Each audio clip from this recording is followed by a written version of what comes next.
Paramashivoham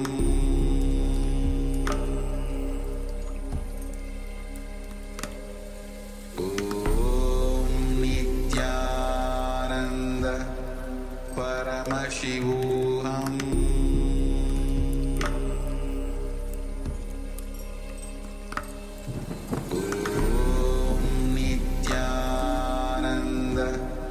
Paramashivoham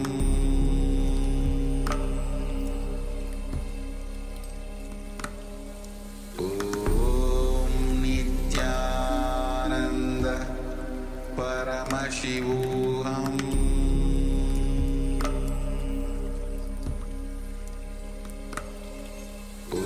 Om Nityananda Paramashivoham Paramashivoham Om Nityananda Paramashivoham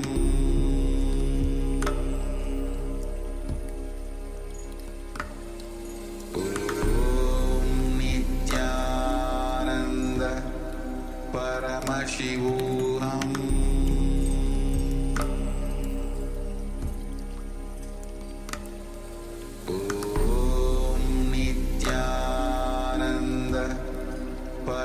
Paramashivoham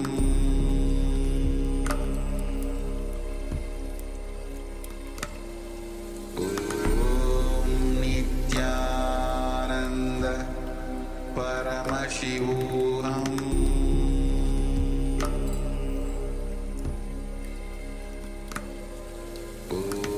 Om Nityananda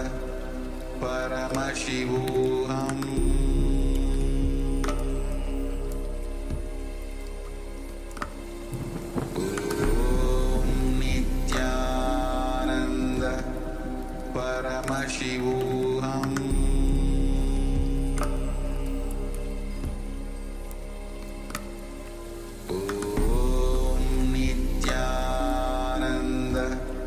Paramashivoham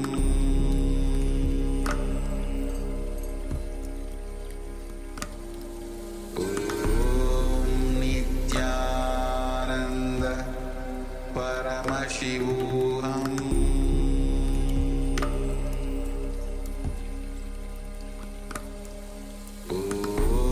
Om Nityananda Paramashivoham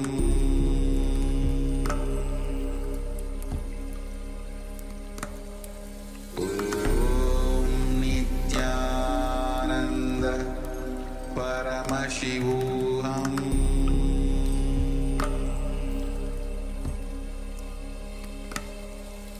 Om Nityananda Paramashivoham Om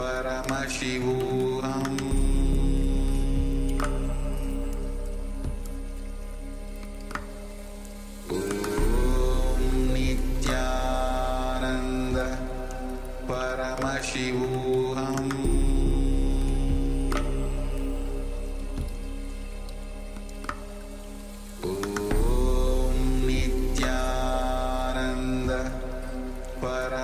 Paramashivoham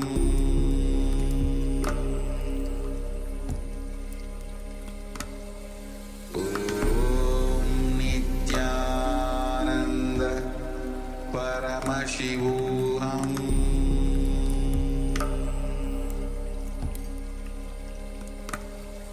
Om Nityananda Paramashivoham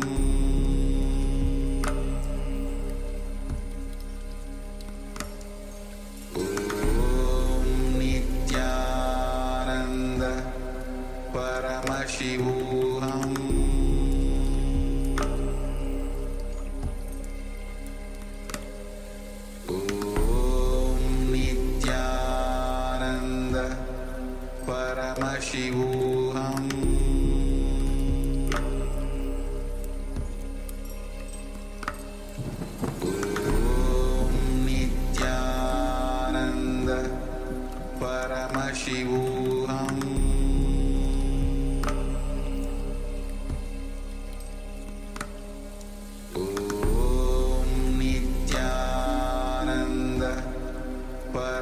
Paramashivoham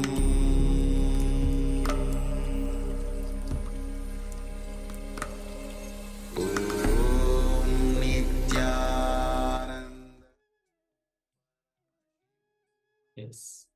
You can now settle down and take the secondary measurement and compare your own body height or your partner's body height before the power manifestation and after the power manifestation.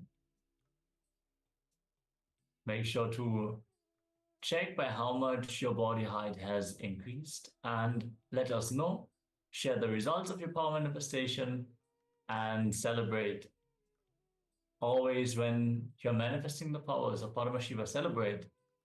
Even if you are yet to manifest the power, let's keep celebrating because it is Him landing. Whenever we sit and chant the Mahavakya, connect to Swamiji, it is Paramashiva landing to us. So celebrate His presence more and more and get familiar with the space of Paramashivatva, the state of Nirvikalpa Samadhi. Celebrate your feeling connection and strengthen it. This way, the power manifestation will become more and more. And share your experience so others can get enriched to join and have that same experience, have the breakthrough in their power manifestation as well. Yes. So please go ahead and share and let us know what was your experience of this power manifestation. Understand the moment you start manifesting this power or any powers outside, your connection with Swamiji deepens, your oneness grows in you.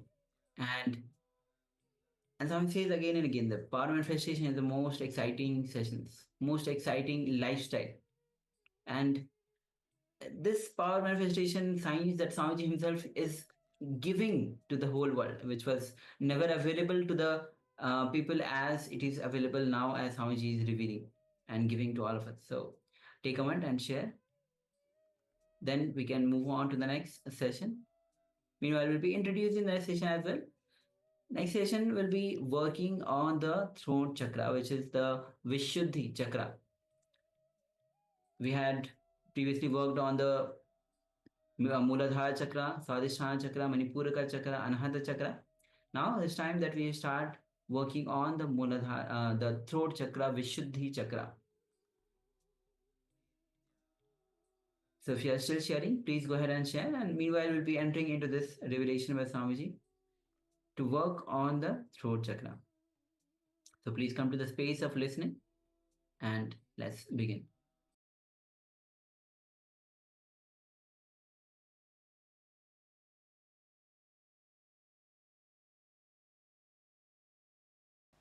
All right. Let's enter into the program. Let me define integrity and authenticity once again. Life starts for you only with integrity. Understand? Till the integrity starts for you, you are a broken pieces, few bones, little flesh, assembled unfortunately, accidentally, and existing accidentally. That's the right word I'll use.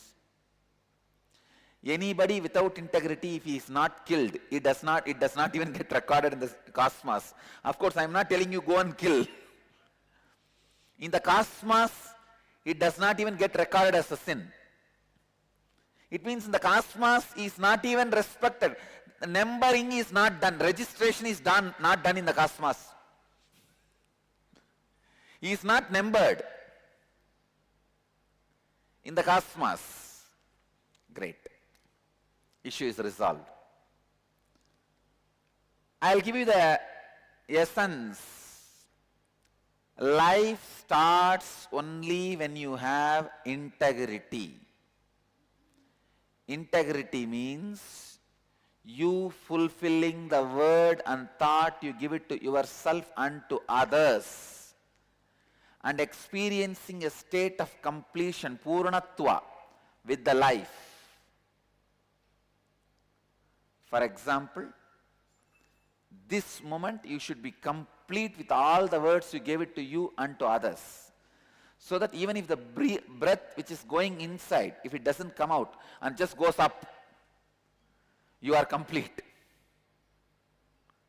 You are complete.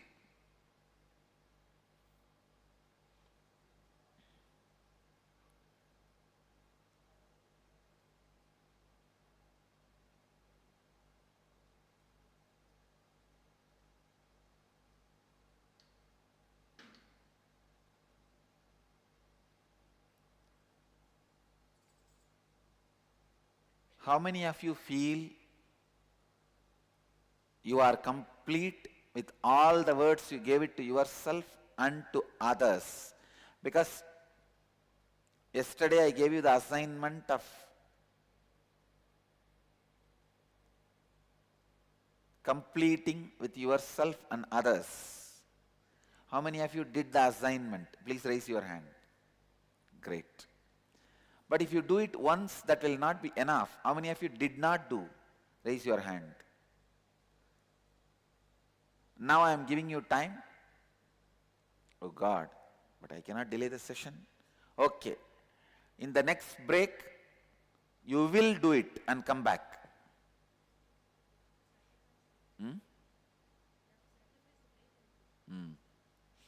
You have to sacrifice your break and do. How many of you feel the power of completion when you do? Really so much of healing is happening inside. So understand, this is not a process which can be completed in one day.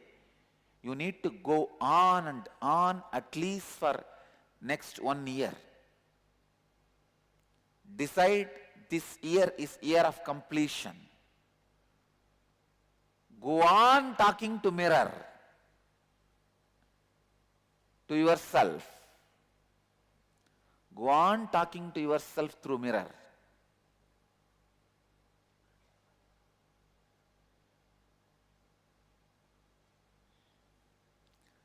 Go on completing with yourself and others.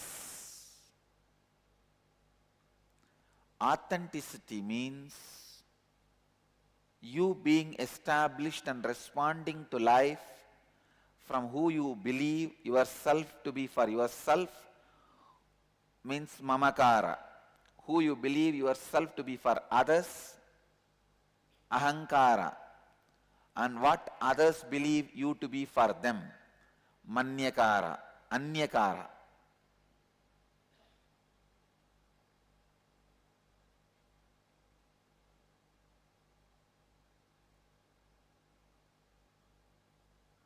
What others believe you to be for them, anyakara. Authenticity is you living to the peak of your capacity every moment of your life as per your understanding of the peak capacity and others' understanding of the peak capacity, peak possibility.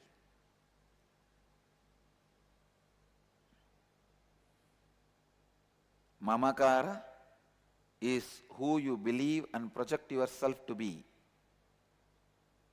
to the peak of your capacity for yourself, as per your understanding of the peak of your capacity. Listen, only then you will understand. See, I am uploading all these videos, so all of you, I wanted you guys to see this again and again at least next few times, few days. Because these definitions are long British statements, almost like a legal statements. Unless you hear again and again, you will miss 1 or 2 words. You will miss 1 or 2 words. Listen, I am defining mamakara. Mamakara is who you believe and project yourself to be, to the peak of your capacity for yourself as per your understanding of the peak of your capacity.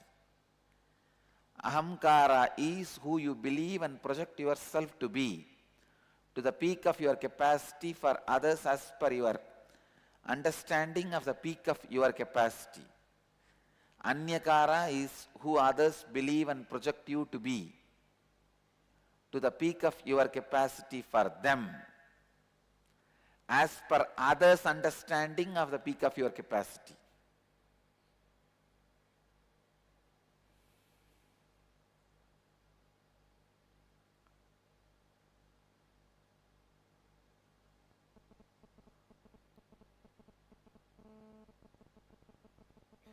So all of you are clear about these basic truths of intensity and integrity and authenticity? All cities, if you are clear about these basic two tattvas, please raise your hand. Great. If you are not clear, raise your hand so that I'll repeat once more and see to it you understand. Where Tuesday. Please listen. Integrity means fulfilling the words you gave it to yourself and to others, and living in a state of completion with life.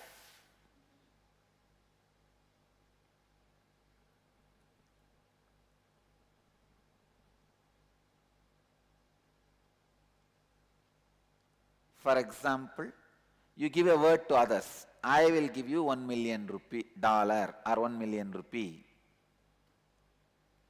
Either you have a clear integrity, you are going to give your whole life to fulfill that commitment, or call that person and tell, I will not be able to give, so I relieve myself from the commitment I made. That is also integrity. See, for example, I have committed with many of my disciples, I will give them enlightenment. I'll ensure they achieve the state of enlightenment. So even if I leave this body, I am going to be sitting alive in the cosmos, in a different frequency, what I call Akshardhama, imperishable space. I am going to be sitting with many of my Jivan Mukta sannyasis.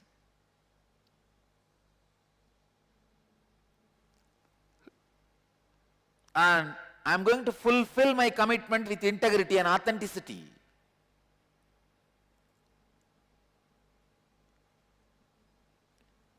So either you should have that clarity.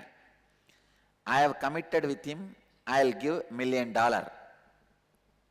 I should give everything and make it happen.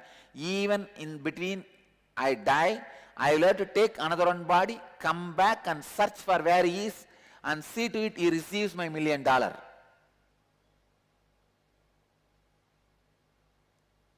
If you are not sure you want to do that, if you are clear you don't want to do that, then at least call him and complete with him. Sorry, I committed for $1 million, but I cannot do that. I have taken up some other as my prayer. Let's come back to the subject. Tucson. Authenticity means being established, responding to life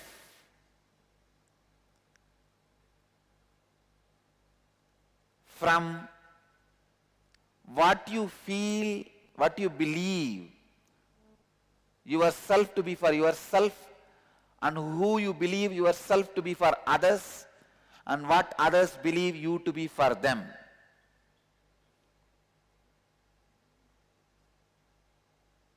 Chakra. before entering into the session?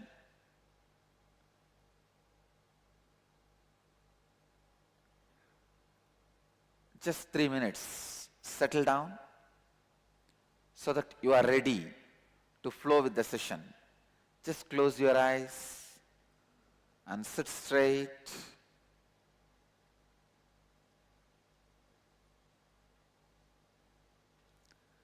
Close your eyes and sit straight. You don't need to meditate or chant or anything. Just close your eyes and sit. Relax. You can open your eyes.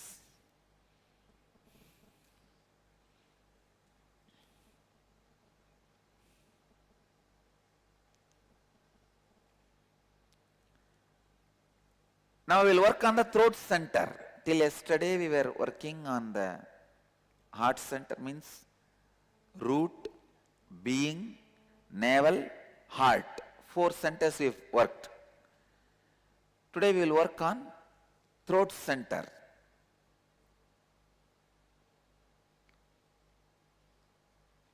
Throat center, Vishuddhi Chakra is what we are going to work now. The thought current for the Vishuddhi Chakra is jealousy and comparison. Understand?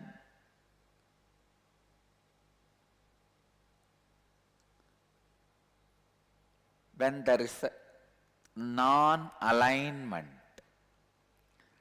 between the anyakara, means the image you carry about others, and the image others carry about you.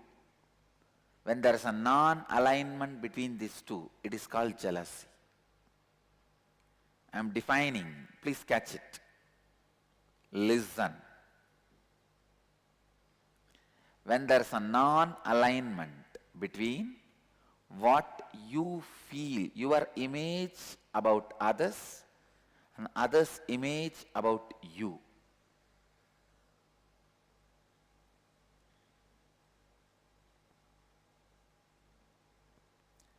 Anyakara is what you believe and project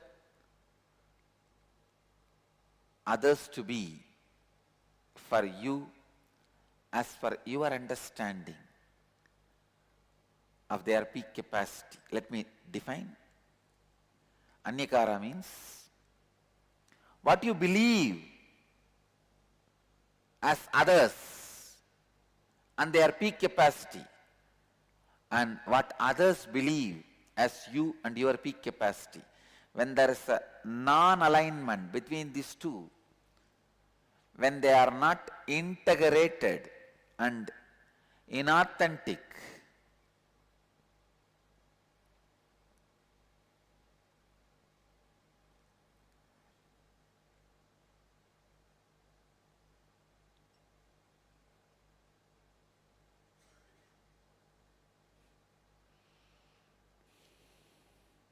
jealousy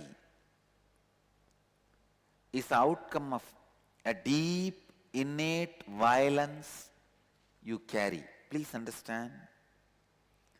When somebody expects something from you, when their image about you demands your expansion, but you are not interested in expansion, the violence you show towards them is jealousy. Then you say, why should I expand? See, my level people, I am much better than them. Jealousy starts only to justify you in the beginning. Then it becomes a violence to declare your supremacy. Jealousy does not start as a supremacy. It always starts as justification.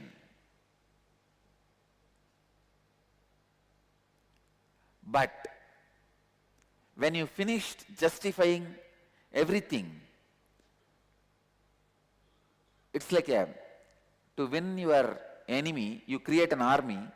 After your enemy is destroyed, no, there's no job for your army. Then you go on to the next country just to give a job for your army, just to keep your army occupied. Same way, jealousy starts to justify your inauthenticity and goes on and on. Once all the justifications are over, now you start offending, means declaring supremacy. The comparison is used to declare supremacy. How many of you feel in your life also the comparison and jealousy has started only as a justification process of your inauthenticity? Raise your hand. How many of you are able to cognize this idea? Yes. Jealousy started in my life for justification of my inauthenticity. Justification of your inauthenticity makes the complication you will never be able to get into authenticity.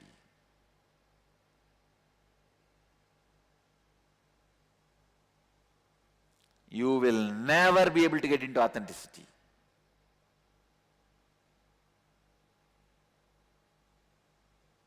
Because the layer of authenticity has become double. See, if the inauthenticity alone exists, at one point you can clear it. But now a strong bolting of inauthenticity in the name of justifications. Just now I was sitting with some of my ashramites. A very beautiful meeting with some of my brahmacharis and brahmacharinis.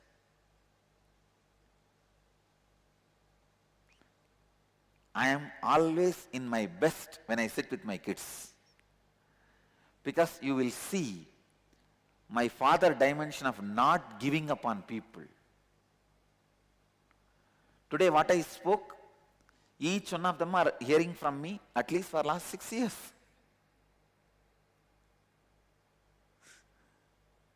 But with a deep patience, I'll be repeating it,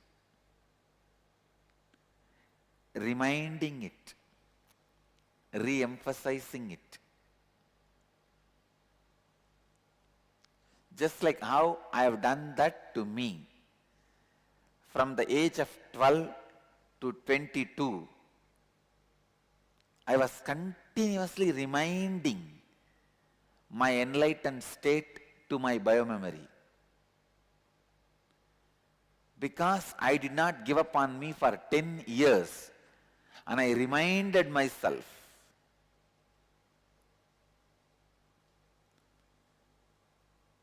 I know million ways mind will justify the non-remembrance, and I know millions of solutions through which I can remind to my mind to be in remembrance. Because I fought with my mind and conquered it with million ways, I can easily remind my disciples any number of complications they bring, any possible complications they bring.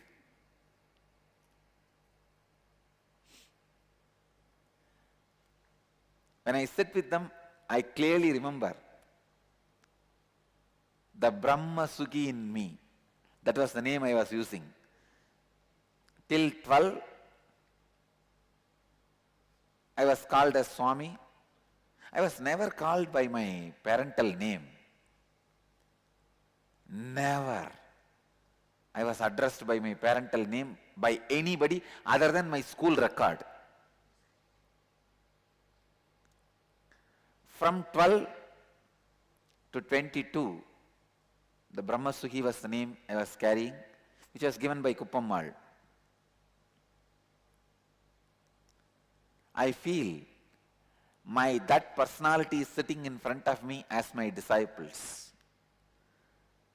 I did not give up on that personality. If I would have given up on him, Nityananda would not have happened.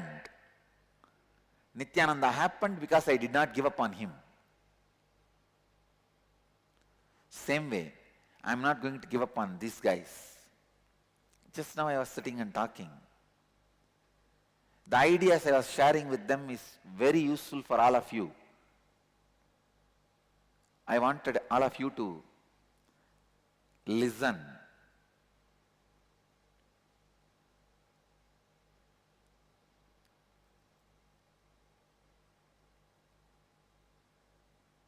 When there is an inauthenticity in you, you only pull down by others' inauthenticity. If there is an authenticity in you, you raise others from their inauthenticity. Let me define, listen. If there is an inauthenticity in you, you get pulled down by others' inauthenticity. If you are completely authentic, you raise others from their inauthenticity.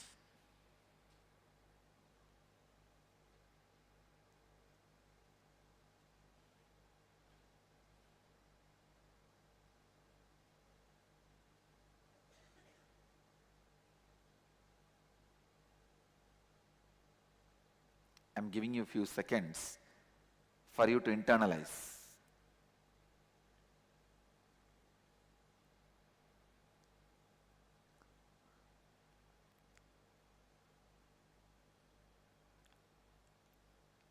When you are not authentic and you wanted to justify your inauthenticity, you use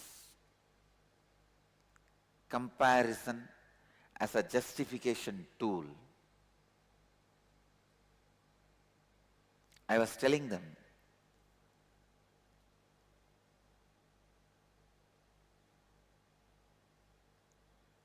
you go on justify your inauthenticity by comparing all the other fellows. Oh, why should I stretch me more than this? I am better than him. I am better than her. I am better than she. But you have not given up your life for them or he or she. You have to make your life success. You have to make your enlightenment.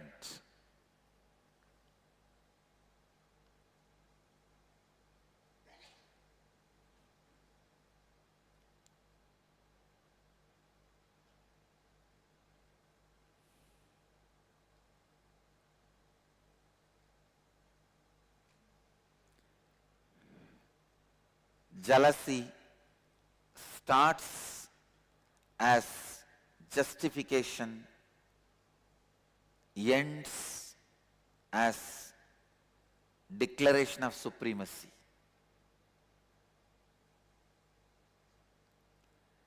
It starts in you to justify your inauthenticity.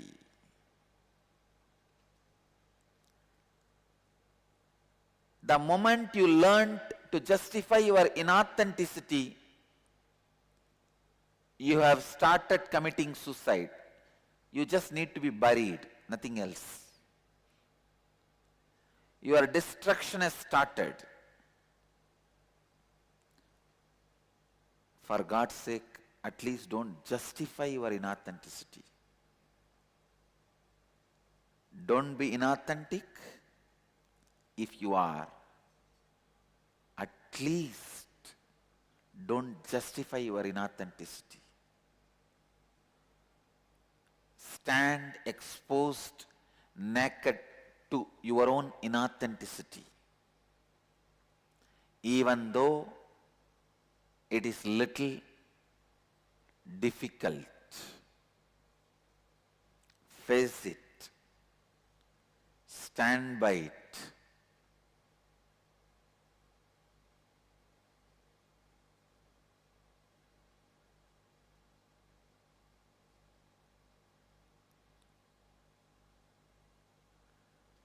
Standing exposed to your naked inauthenticity makes you authentic.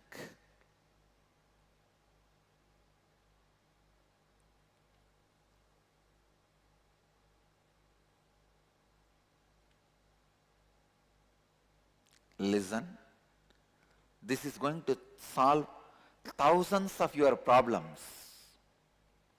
When you are inauthentic, you will not want to expand you to others' image about you. Then what you will do? You will carry impractical image about others, expectation about others, just to teach them a lesson. You fellow, you expect that from me. You will see now what I will expect from you.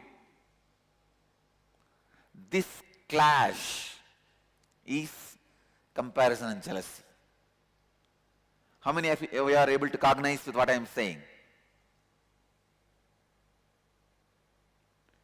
Do you understand?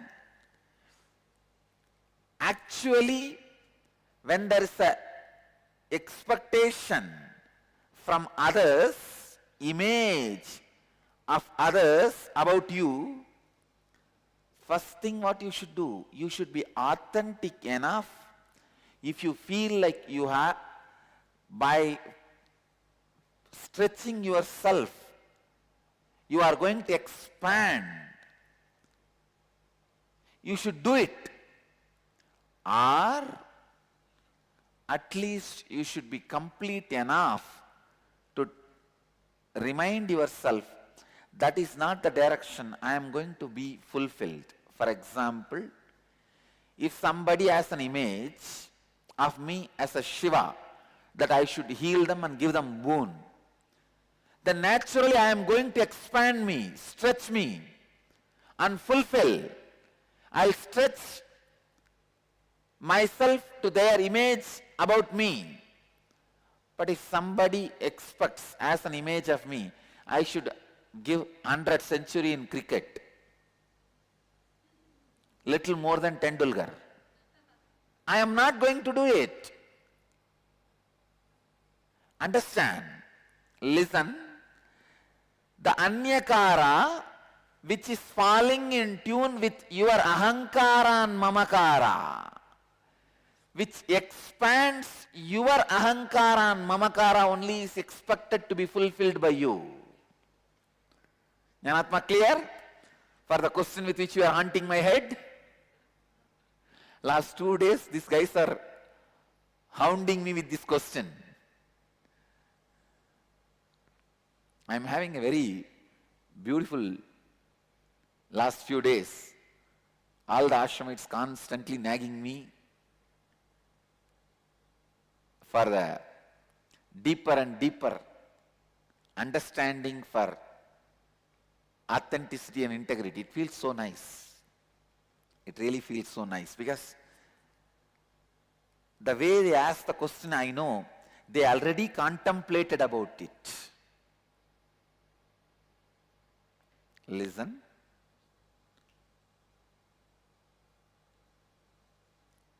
What I feel as my mamakara, I am a pure consciousness. What I show as my ahankara, I am here to transmit that to you. Then what is the anyakara you guys have? You think sometime I am Shiva, sometime I am Krishna, sometime I am Devi, sometime I am Muruga. So many anyakaras you have. So, if I fulfill your anyakara, is it in align, going to fulfill my ahankara and mamakara? If it is yes, I have to stretch me. If your anyakara about me fulfills in alignment with my ahankara and mamakara, so I stretch, I fulfill. Suddenly you come and think, I should give 100 century for India cricket team. that is your anyakara, your expectation about me is no way in alignment with my feeling of me and my projection about me to you. So naturally, I am not going to stretch me to your image about me. Understand?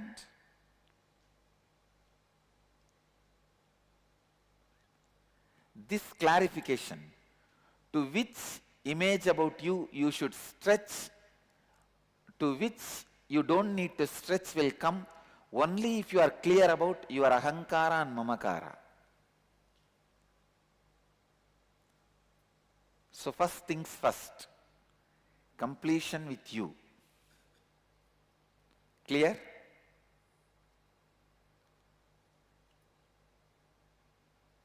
How many of you had this question? To which anyakara I should fulfill, which I should drop? Now clear? Now you will know very clearly which anyakaras you should be authentically stretching. Understand? If I don't stretch myself to somebody's expectation of me being Shiva or Krishna or Vishnu, I'll die. I will not be living. That direction, anyakaras, I go on, I am going to stretch myself. That is why I tell you, even after I leave the body, my Sangha is going to become like a Sai Baba's movement. Like Shirdi Sai Baba. Shirdi Sai Baba sees movement. Why? Because he is sitting and stretching himself to every person's anyakara. So I am going to be sitting. While in this body or after leaving this body, I will be sitting and go on stretching myself.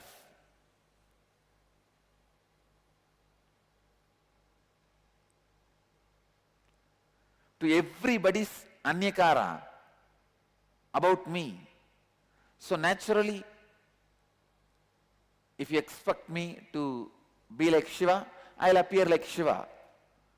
If you expect me like Vishnu, I'll appear like Vishnu. Because that is in alignment with what I feel as me and what I project as me. All over the world, how many of you had this doubt? Which image about me I should fulfill and which I should not fulfill? Raise your hand. So now all of you are clear? Which you should fulfill and which you don't need to bother.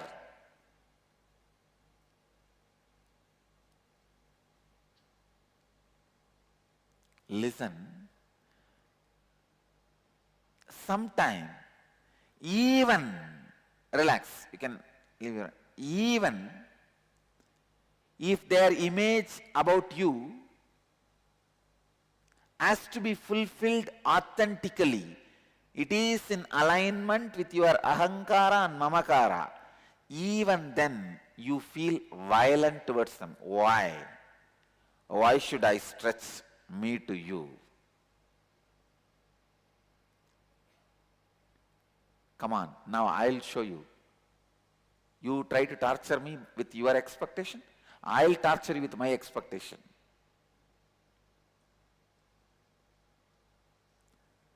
Husband wants love, wife wants money.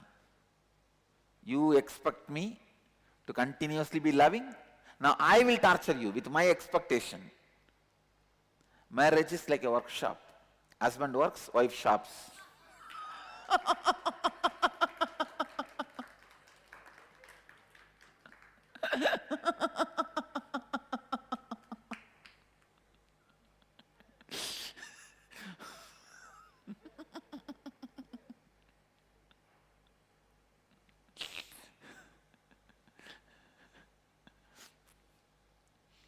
No offense, please don't be offended.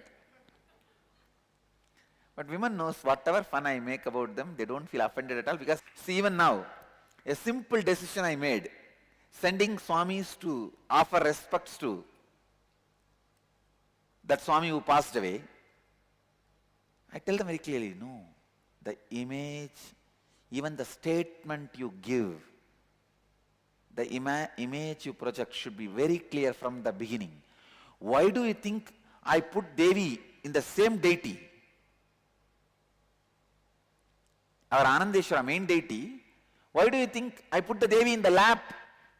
I did not put I could have put the Devi separately as the two deities. Even while you do Abhishekam, you will pour the milk first on this Shiva, and the remaining little bit only will go to the Devi if it is a separate deity. That is why I decided, no, keep as one deity, so equally it is poured.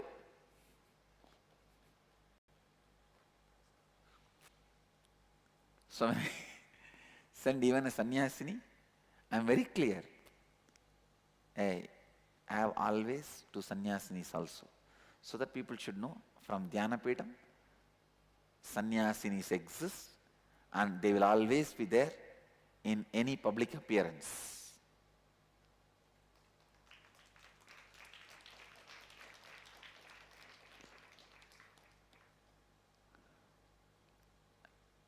Listen, let's come to the subject.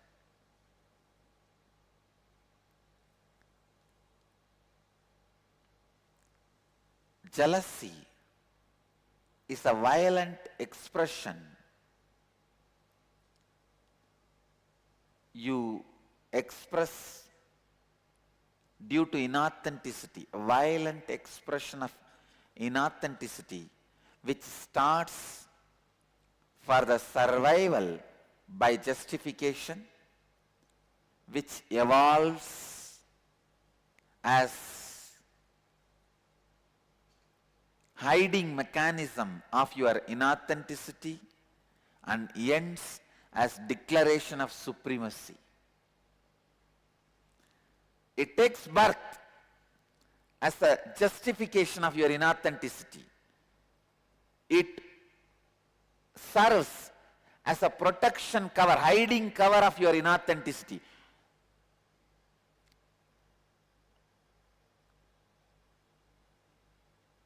It ends as the just declaration of supremacy. How many of you are able to cognize this truth?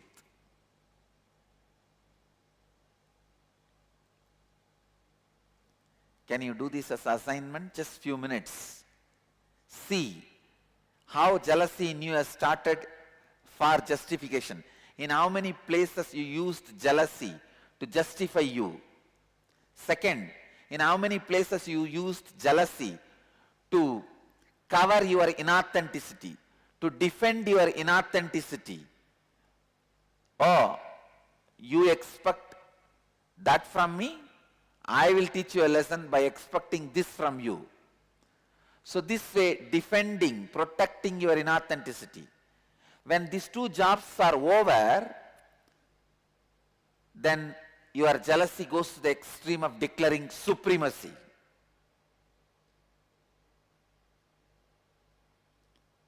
With the declaration of supremacy, death happens. That's the last nail in your coffin.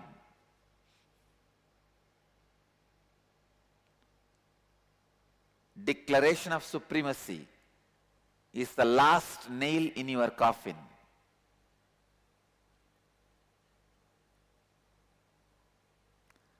That is why I am very clear. I am the incarnation of super consciousness, not supreme consciousness.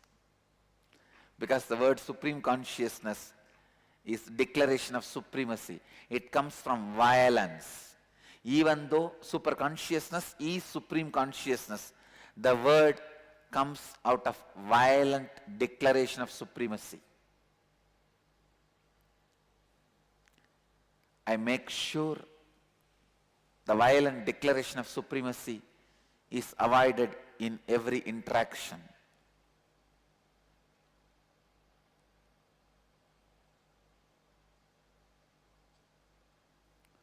Just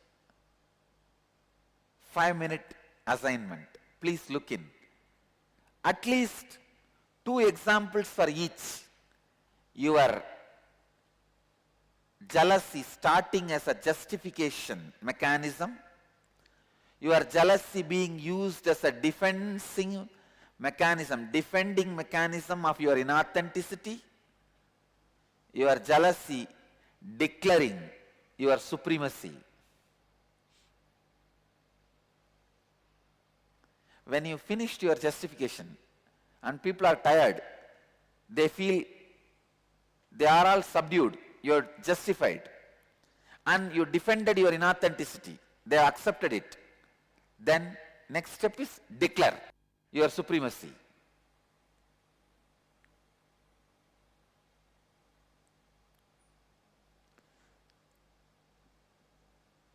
Just 5 minutes or 3 minutes.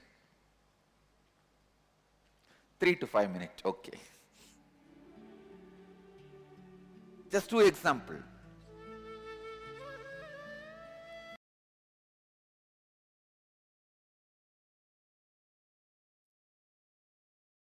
Yes, how you hide your inauthenticity.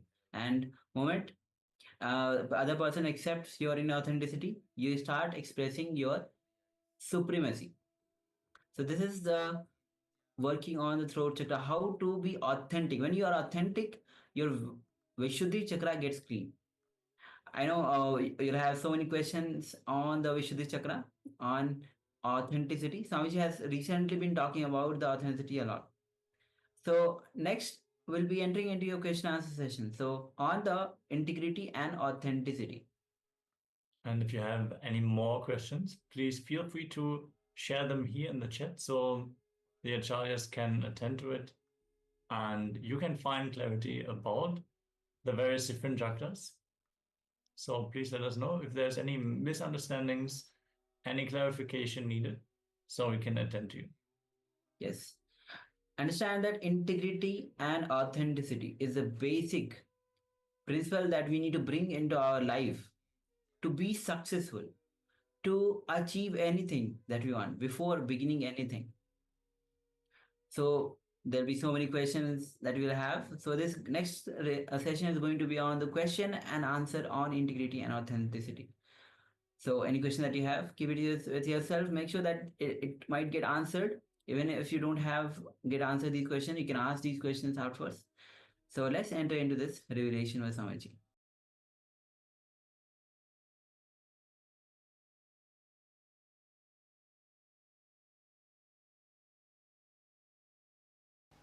She says, if I feel, no, of course she's not, the situation. If she feels jealous to somebody I am giving more attention, the first step, she justifies, oh,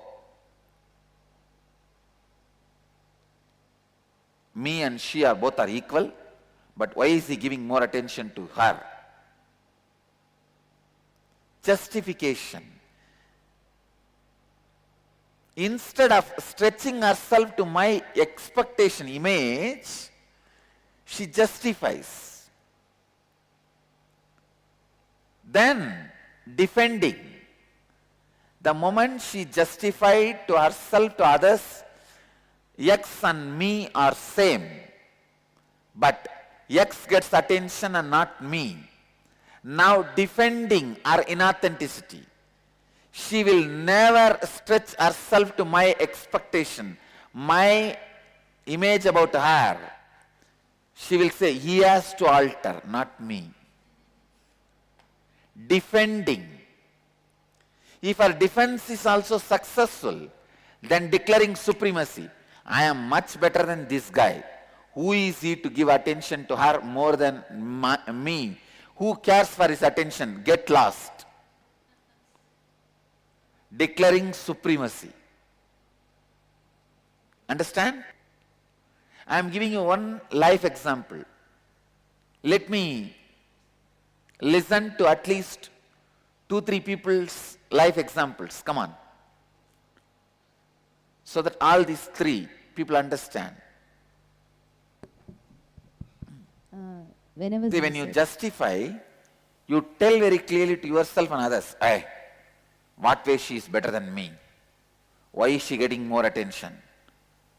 You go on comparing your quality with her quality and justify. Justify. Justify.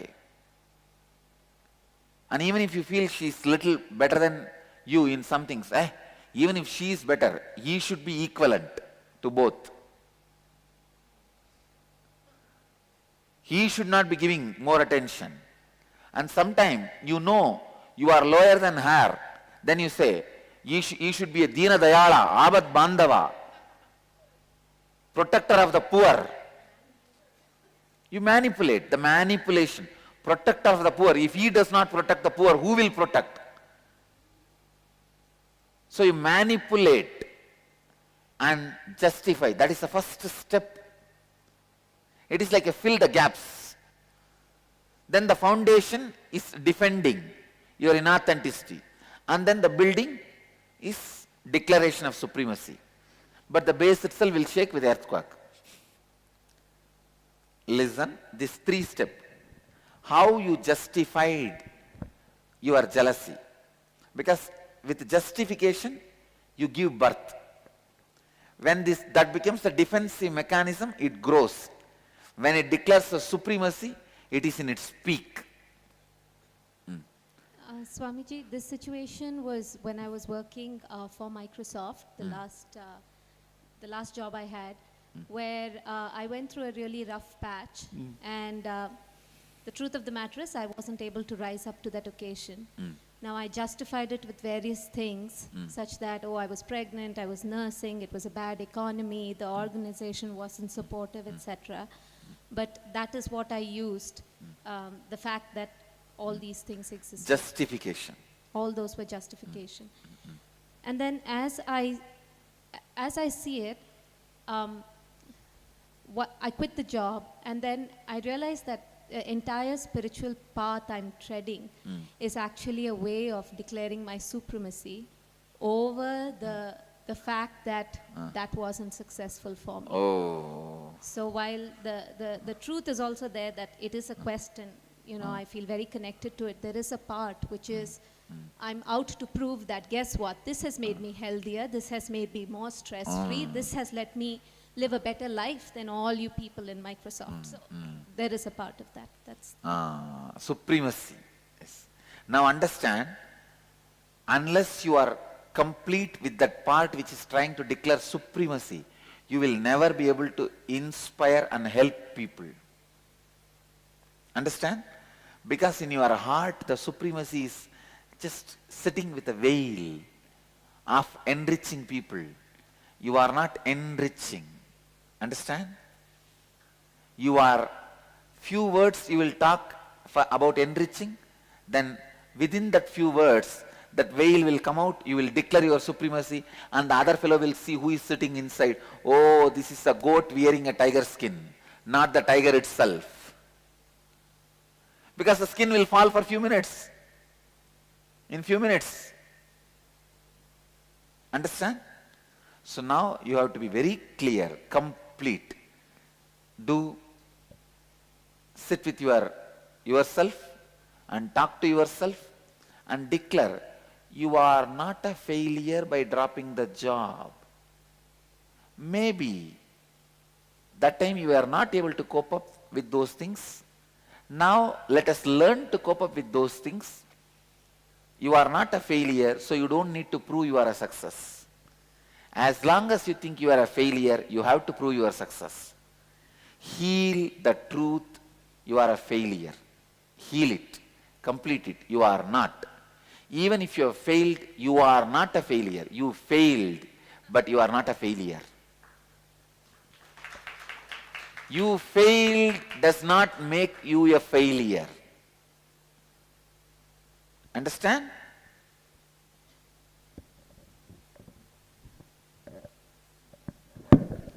Anybody else? Real life situation. Please come out.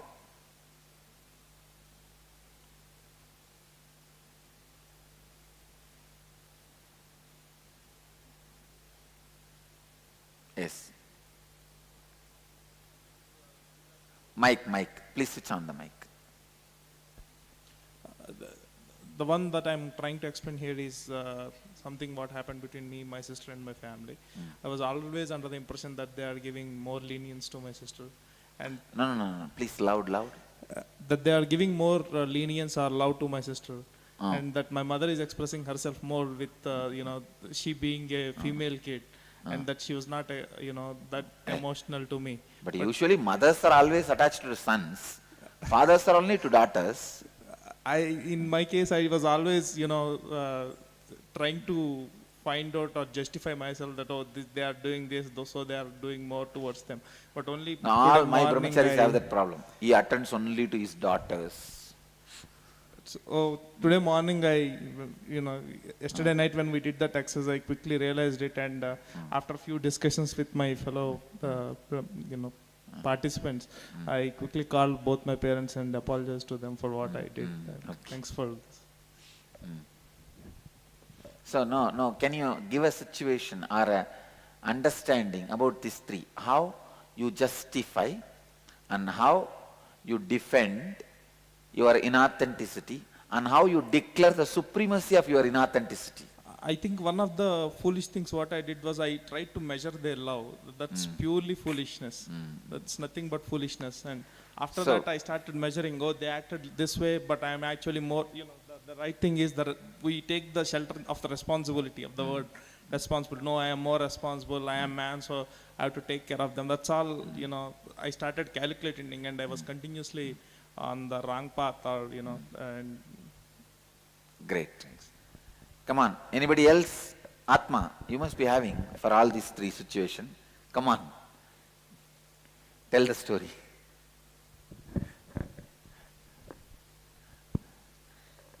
In one of the department which I worked, Swamiji, I had a problem with my co-ashramite.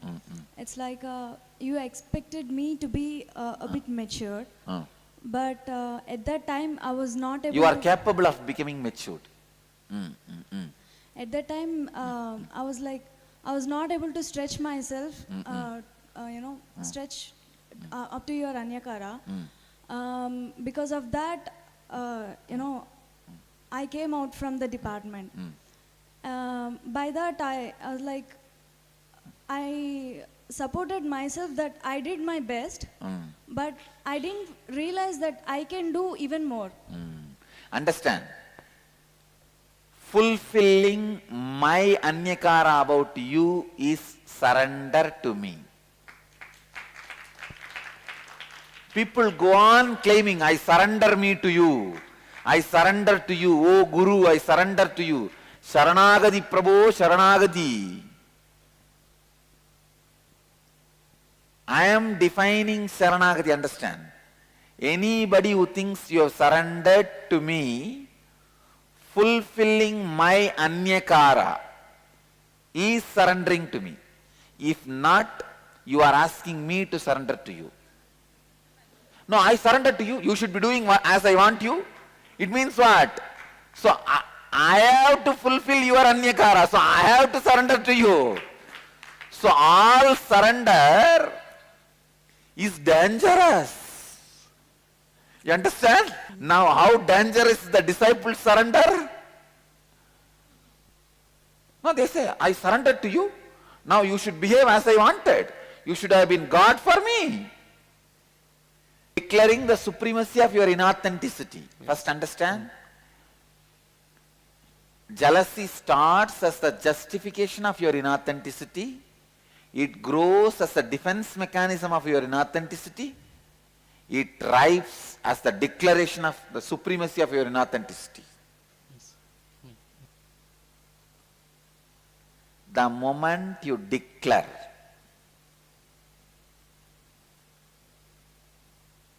the supremacy, jealousy has already become cancerous. It has become cancerous. Now, let's go to the next tattva. Whenever there is inauthenticity in anyakara, you end constantly comparing yourself and your life with others. Please understand.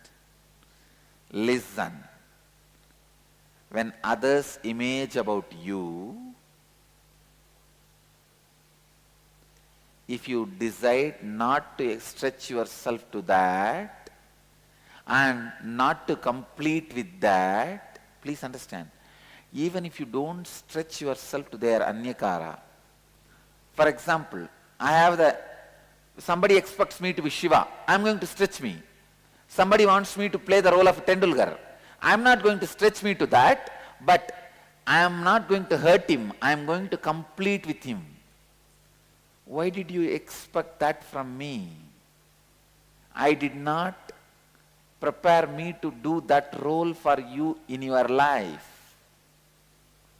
And I never even gave an iota of confidence or the promise to you that I will fulfill your expectation of me in that line. So I am going to complete with him. But many times you neither fulfill nor interested in completion. You just disregard. Understand, anybody you disregard hits back to you, hits back at you. Do not disregard anybody's anyakara. Indifference to anyakara is inauthenticity. Understand?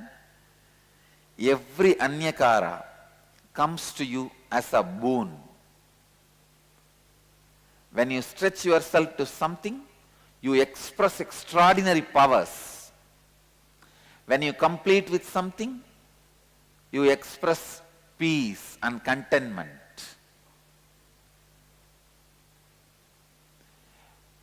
The person who expects me to play the Tendulkar role, when I complete with him, no, I will not be able to fulfill because I do not commit in that line, and I am going to stretch myself in a different line.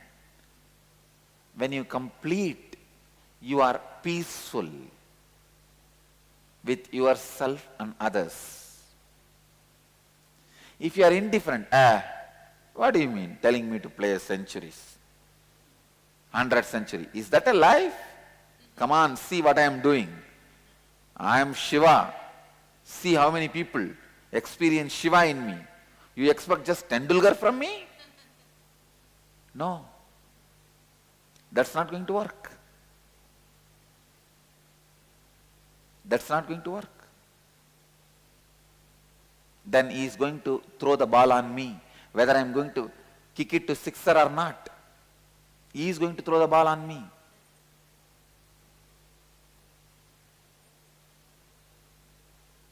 Whether I am going to kick the ball or not, ball is going to kick me. It is coming towards me. Either complete it by kicking it, or that is going to kick you.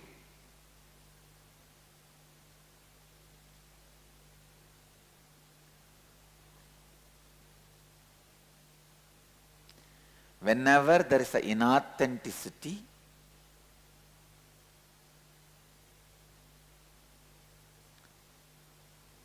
in you about others' expectation. See, when I say inauthenticity, you neither want to fulfill nor want to complete. Indifference, disrespect, abusal. That is what I call inauthenticity in dealing with others' image about you. You end up in jealousy, hurting others and you, anger towards others and you, and suffering to others and you. I tell you, just with these basic few truths and basic kriyas to make your brain awakened to these truths, I can remove all psychological sufferings, mental disorders from the world. Please understand, I am not talking out of ego. Authentically, with integrity, I am declaring. We can remove all the psychological sufferings and mental disorders from the world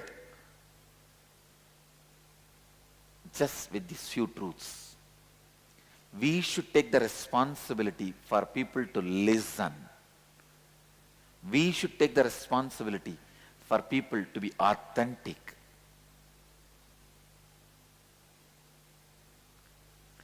whenever your throat center collapses due to jealousy, you operate in life from a very narrow and limited perspective, will have an experience of continuous desperation, frustration, dissipation of energy, tiredness, constantly shrinking.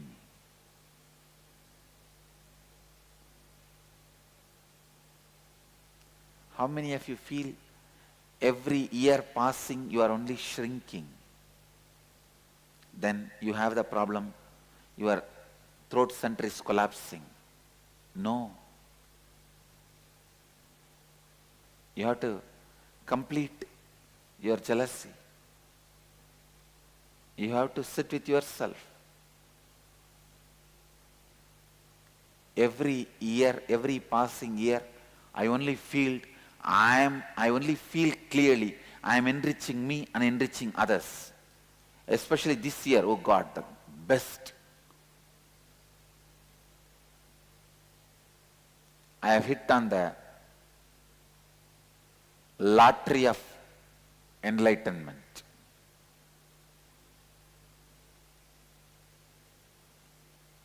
I should actually declare my Sangha starts as a Sangha only this year.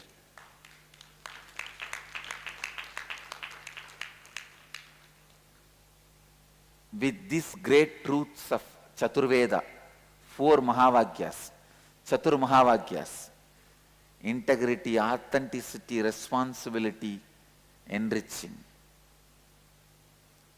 Till now, I was only revealing the mystical components, what I brought, like kriyas, yogas, meditation techniques, life solutions.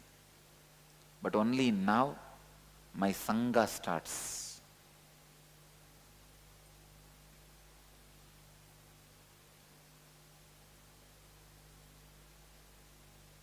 Where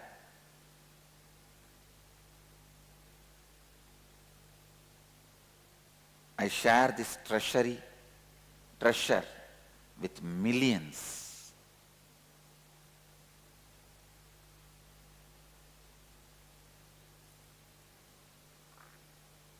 It is literally lottery for me.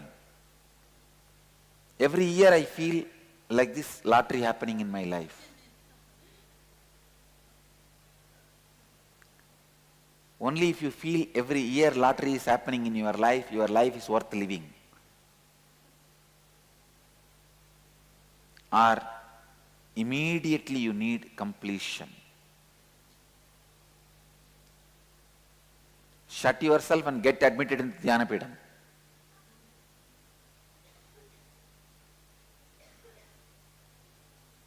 And get cured, then leave. I am actually planning. In Salem I am planning to have a very affordable mental health care unit. Very affordable. For a large scale mental health care with these great truths and kriyas.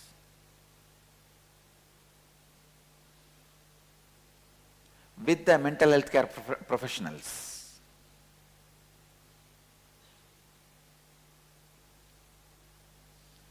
When your Vishuddhi Chakra is awakened, you have the direct access to infinite cosmic energy.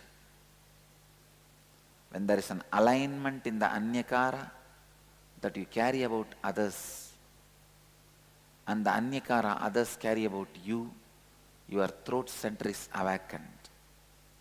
What is the alignment means? The other's image about me, I will either stretch me to fulfill or complete it by saying, I will not be able to fulfill.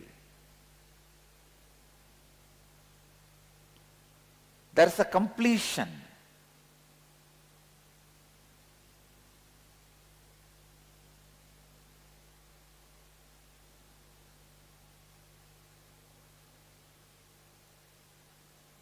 When there is a completion, in others' image about you,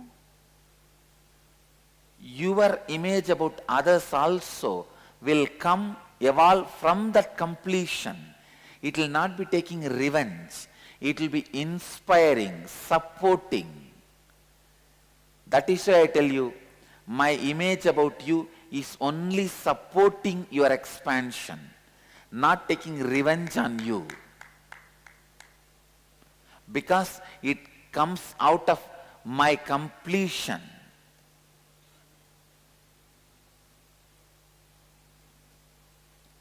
What I see you, what I see as you, comes from the completion of a completed inner space, a non-violent inner space. So when you stretch it to that, you are fulfilled. I'll answer. Whenever you are complete with all the others' image about you, your image about others will not carry violence, it will be complete.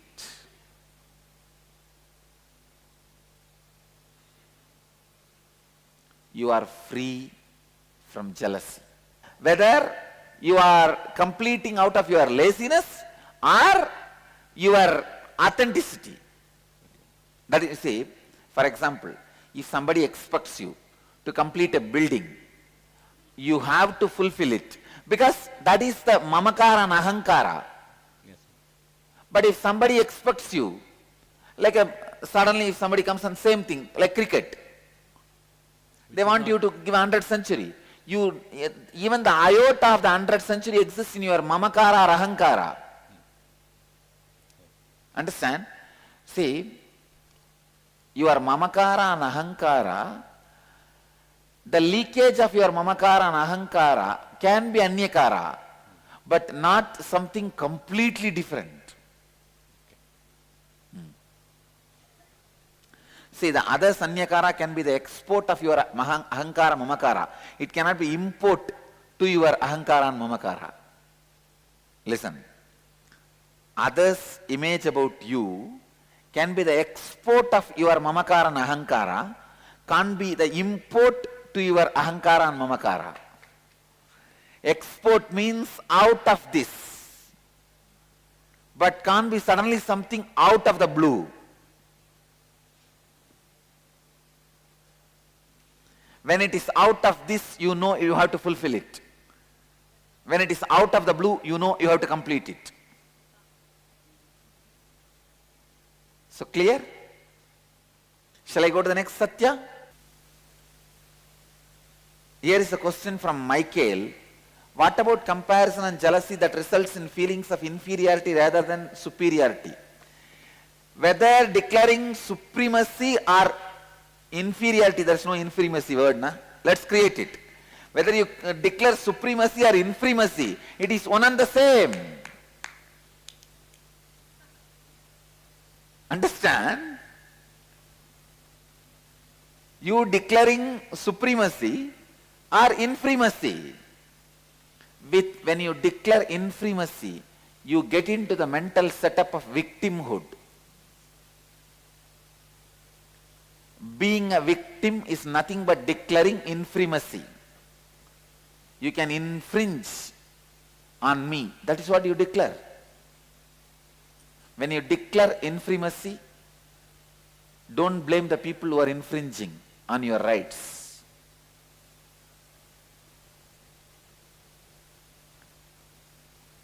Los Angeles, Winnie is sending a note. As a child, I wanted to express myself creatively, but my sister was the favorite of my mother and she was supported, and I had to help with that support by taking her to violin lessons. Now my mother offers to help me build wealth, but I reject this because part of me feels she does not deserve my attention.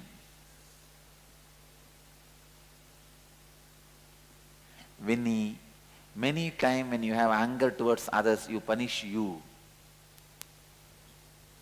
You drink poison to kill your boss. Understand? You drink poison to kill your boss. Now Vinny, understand, if you are not taking her help to create wealth, then who is going to suffer? You. You may take revenge on her, but with what cost? You are also suffering. It is like even if I lose one eye, it's okay, let her lose 2 eyes.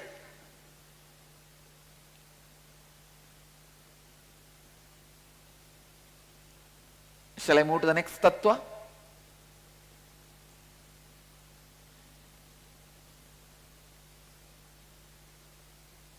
Next tattva. When there is an alignment in the anyakara that you carry about others and others carry about you, your Vishuddhi is awakened and you start living the third basic satya of responsibility. Listen. When others image about you, your image about others, both are in alignment, suddenly you are inspired to take the responsibility. Responsibility comes and stays with you only if you are inspired. If the responsibility is put on you, you take it for a few days, then dump it in the garage.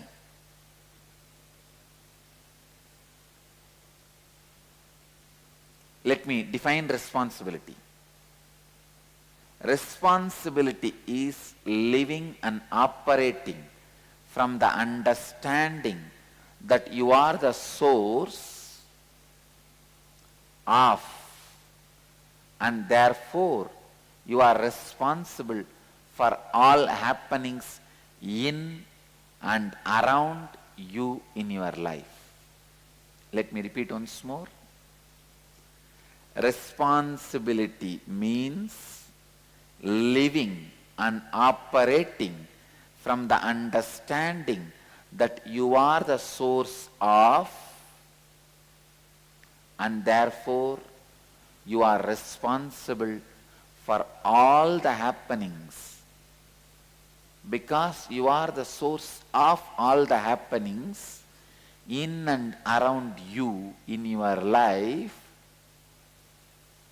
you are responsible for all the happenings in and around you in your life. I feel like I am taking the inner awakening next level. In and around you. So you are responsible for all the happenings in and around you. Now clear? No, it's so beautiful to drill this tattva into your bone marrow.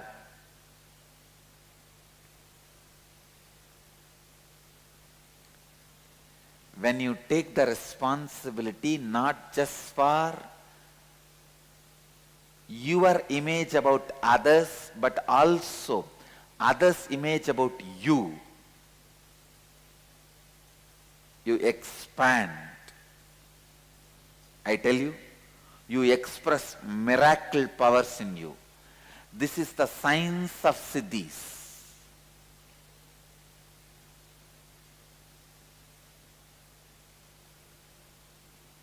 I'll give you one example. If you want the miracle power of floating on the water, first do one thing. Collect few people with whom your anyakara, your image about them is complete and their image about you is complete. Means either you fulfill what they expect from you or you complete what they expect from you. The complete alignment is there. So sit as a group and declare to them authentically with integrity, I am going to float on the water. Please understand. Keeping Kala Bhairava as witness, I am teaching you the science of miracles.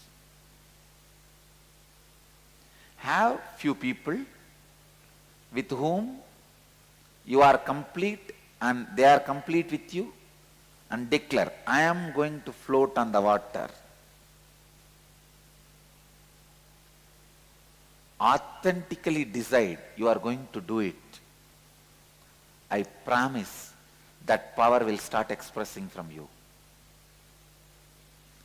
Because all miracle powers start expressing when your image about others and others' image about you is complete in your life.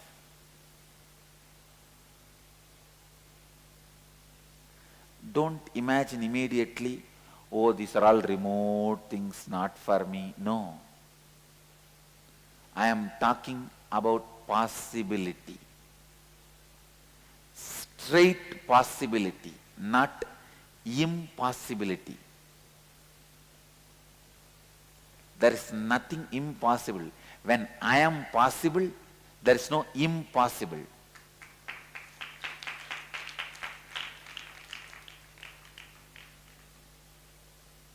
No, I am not giving this as a quotation for clapping and just dumping it in a Facebook. No. It's for you. When I am possible, how can be impossible? Anything be impossible. I, the greatest miracle of life. That is why I love me so much. I don't want to lose me. That's the biggest thing I have in my life. This is the biggest thing. All of you know, you are the biggest thing for you.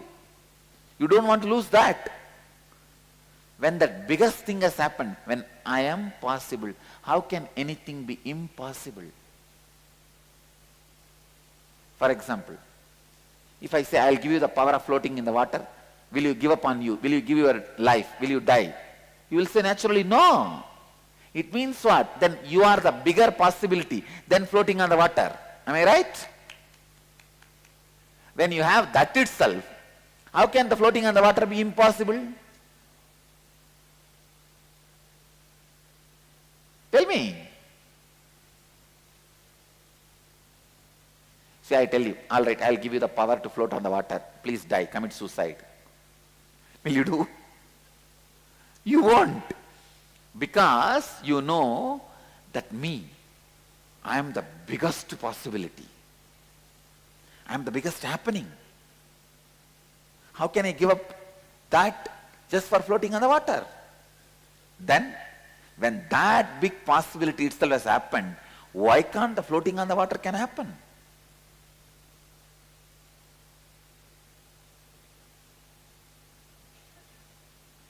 This is a science of miracles, understand? When I have, please understand, whenever I have the disciples who are complete with me and I am complete with them, anything I declare immediately becomes reality.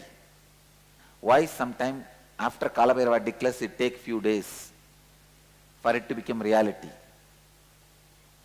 Because the receiver may not be complete. So little completion is required. But Kala Bhairava takes the responsibility even for his incompletion and gives that as a boon. At least after the boon is delivered, he should make himself complete. Understand? If Kala Bhairava says,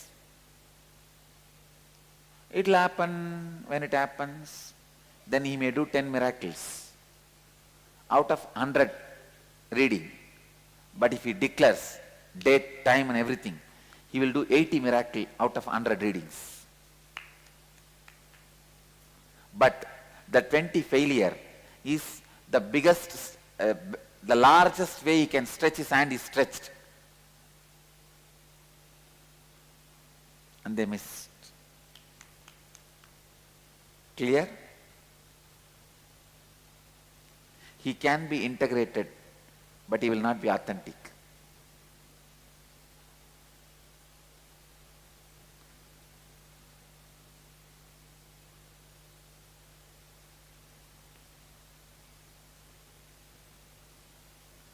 Anybody has a doubt?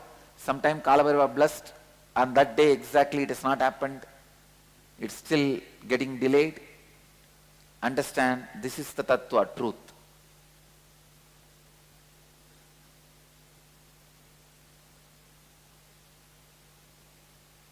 Understand? I am not justifying, I am just telling you the truth.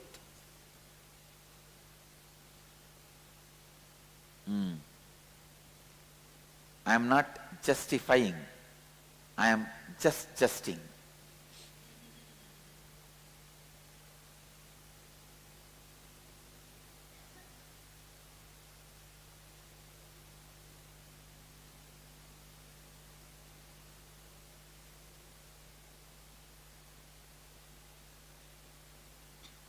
Justifying happens after failure, adjusting happens before entering, justing happens to be the truth. Adjusting, justifying, justing.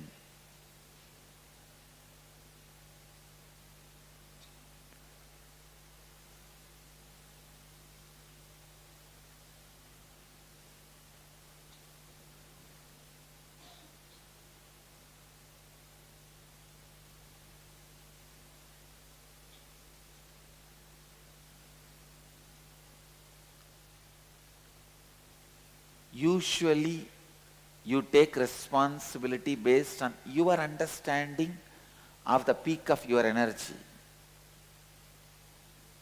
I wanted to make you very clear, I wanted to declare it and make you understand.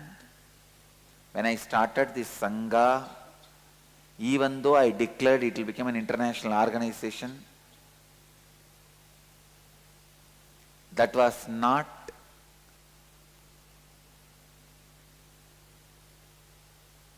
the peak of my energy at that time. But I declared authentically and decided to stretch me to that.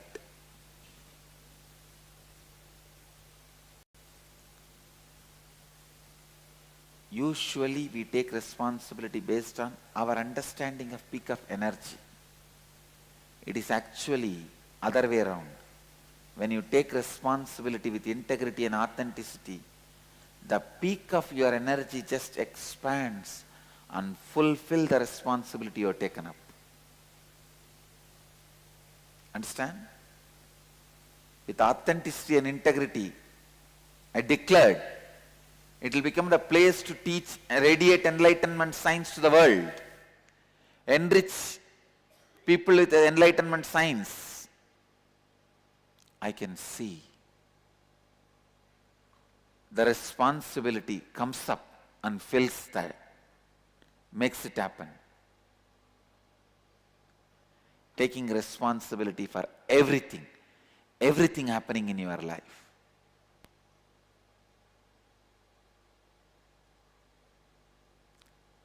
You will see, you will experience power naturally radiating through you.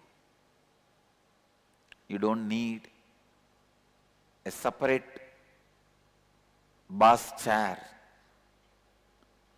to experience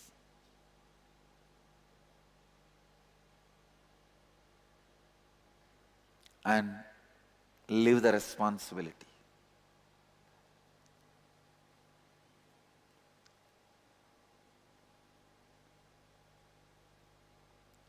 Please listen. How you always take responsibility? You think, oh, I can run 2 shops now. I'll take the responsibility of 3 shops. But if you work with authenticity and integrity, you think, hey, I can run 200 shops.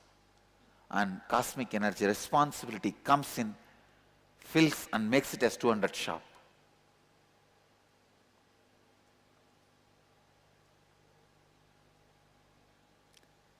To express power, you don't need throne. You only need to know how to unleash the responsibility energy in you. Once you know how to unleash the responsibility energy in you, your inhaling and exhaling itself will be powerful. We'll do one more exercise that will make you internalize this truth. Please distribute the worksheet. All of you got the worksheet? Scan your whole life and identify the anyakara which others in your life carry about you that leaves you with an experience of conflict with them. That is, identify areas of your life where you feel powerless or experience conflict with others because of the perception or the image they carry about you. For example, your spouse always wants you to be with a loving, caring and forgiving attitude, and it seems impossible for you to be that way all the time.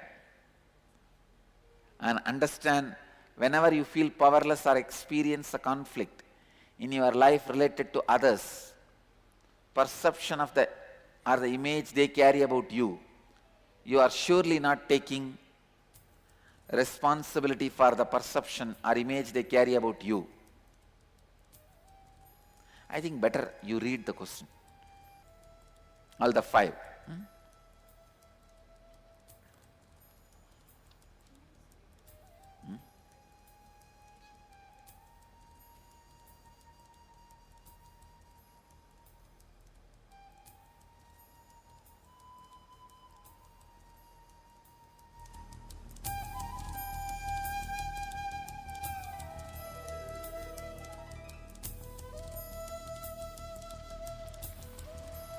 3 you have to write, 2 you have to practice.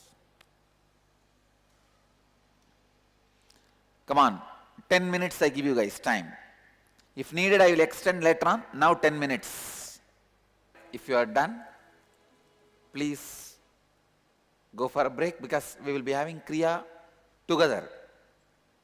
Kriya for Anya and Vishuddhi is together. So if you are finished writing, go for your break. Let's gather for next. Yes. As announced, we are going to move on to the Anya Chakra, the brow center, the third eye. All of us have manifested the powers of third eye already. And now Swamiji is going to guide us to the science behind the third eye. What blocks it? How to unblock it? And what is the context that we should hold towards the third eye? Yes, so let's get into this revelation with Swamiji on the Angya Chakra.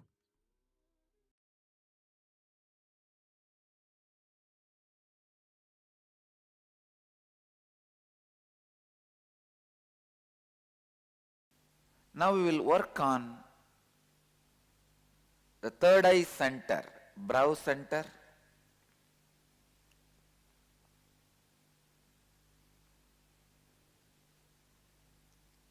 Earlier we worked on Mamakara, then Ahankara,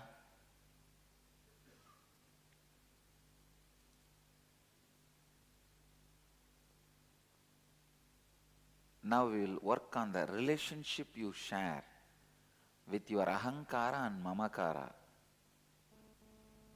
Understand? The relationship you share with your inner identity and the identity you project outside. If both of them are aligned, the brow center is active, high energy expresses through you. If both of them have conflict, non-integrated, inauthentic, then Anya Chakra collapses.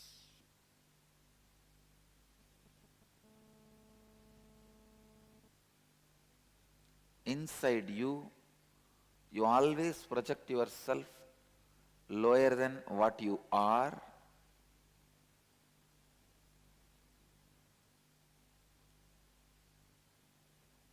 and outside you, you always project yourself higher than what you are. Please listen. Inside, you always project yourself lower than what you are. Outside, you always project yourself higher than what you are. The brow center is blocked when your mamakara and ahankara are not aligned. Whenever there is a mismatch in what you believe as you inside you and what you project as you outside you, you are living with failure. Understand? This is the right word I will use. Your plan for life is failure. Please understand, if you plan for miracles, miracles will go on be happening in your life. If you plan for failure, failures will go on be happening in your life.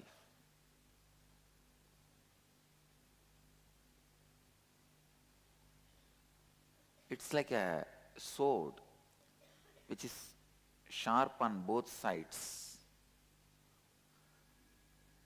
rubbing you constantly. On one side, the inauthenticity of your mamakara is pulling you down. On the other side, the inauthenticity of your ahankara is pulling you down. Please listen. When you don't integrate these two, your mamakara and ahankara, in both places you will be shrinking. If you align both, the first thing will happen is you don't need to remember how you need to project you. That's the biggest relief.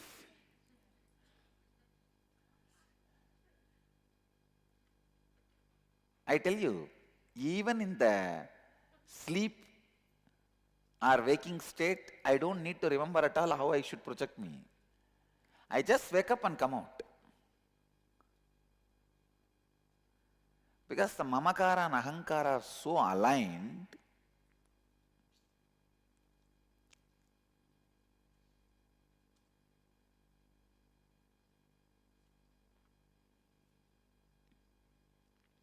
I don't need to remember constantly how I should project me. That's the first freedom will happen to you. That's what I call easy going. In easy going, you don't need to remember how you need to project you. In e-going, every inch for you to go, you need to remember. Either life is easy going or e-going.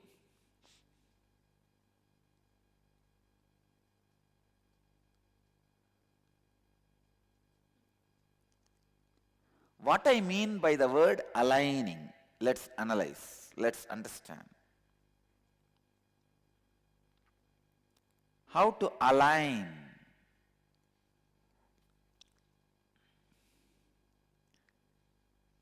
the inner identity and outer identity.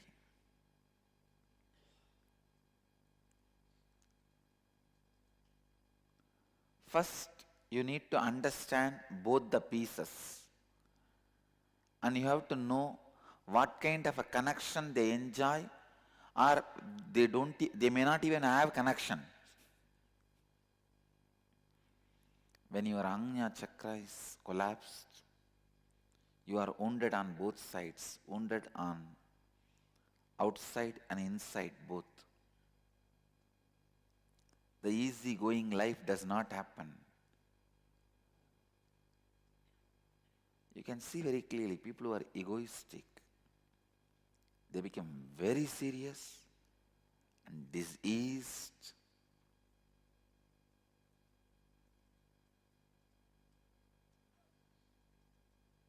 How to align them?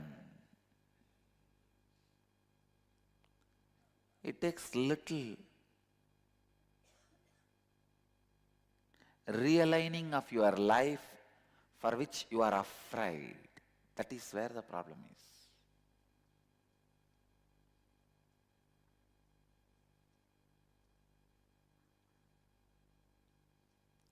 You just have to decide you are not going to be doing the drama of having mamakara and ahankara separate. I am not saying you should be true to your mamakara.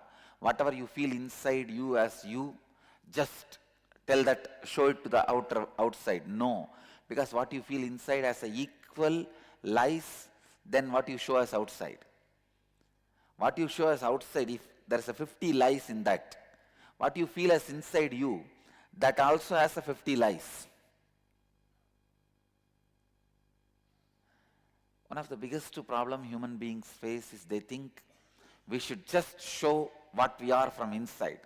Even inside you are not what you are. What will you do about that? Even what you feel as you inside is not what you are.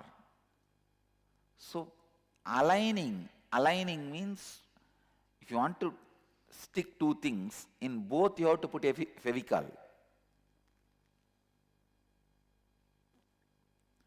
So for alignment, both needs to be aligned. First thing, remove lies from both.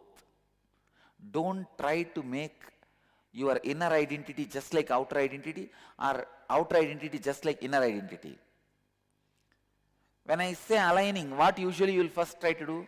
Outside you show you are a courageous person. Then what you do? You try inside also, let me become courageous. You tell yourself, I am courageous, I am courageous, I am courageous. That is what is positive thinking. All positive thinking is loose thinking. No, that is not going to work. And otherwise you think, all right, inside I am a powerless fellow, I will show the same way outside. Then you start telling, see, what am I? Oh, nothing works. And you bring inauspiciousness to you and anybody who sees you. Align what you feel as you inside and outside. How you know? Not by pushing the outer identity inside or not by pulling inner identity outside. No. All of you understand the mistake you usually do? I am giving you one example. Inside, you are very frightened, outside very courageous. Then what you do? You try to, aligning means, oh, inside I will tell myself, I am courageous, I am courageous, I am courageous. Then when the problem comes, I am courageous, I am courageous, I am courageous, I am courageous.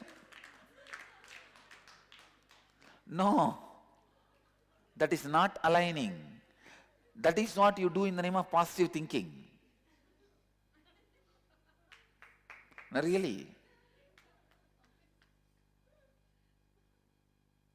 All known positive thinking techniques are nothing but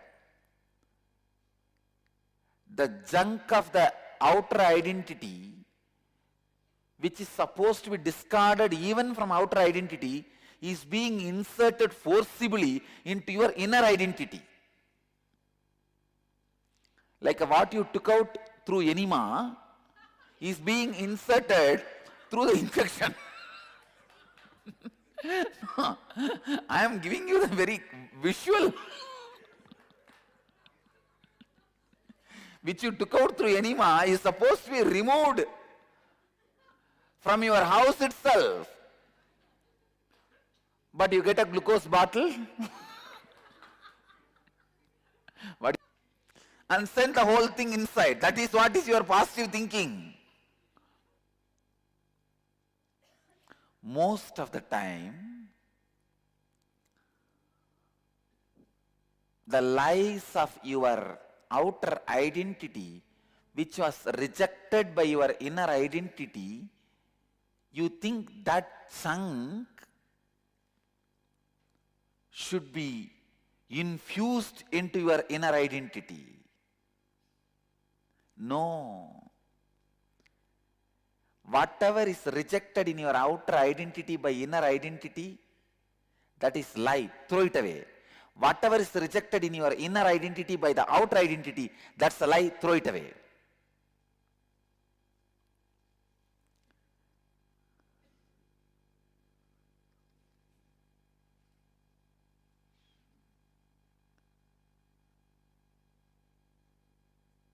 Your positive thinking is not aligning. There's another one thing you try to do to align. Go on talking about what you think as you to others. That is what you do lying down in the couch of the psychiatrist. You think by telling whatever you feel as you are becoming authentic. No. Whatever you think as you is not you.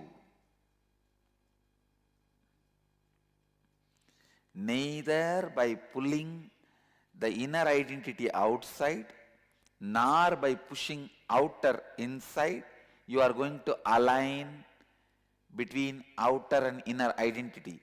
This is the first lesson you need to know. You need to know how alignment will not happen. Only then I can teach you how alignment can happen. This is like you try to fly by pulling your shoelaces. You decide you should fly. That's the first statement. Second thing, how to fly? If you pull yourself, you can fly. Third, what is the best way? My shoelaces, come. You know where will you fall.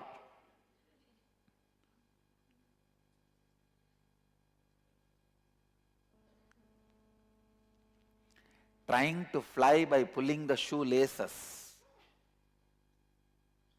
is not going to work.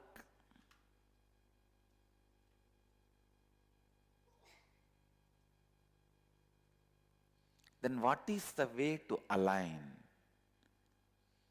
Whatever you show as outer identity and not accepted by the inner identity. Like if you show what you show to the outer world, if you pen down, there are many characters, many things your inner identity will not accept. Hey, it is not true, it is not true, it is not true.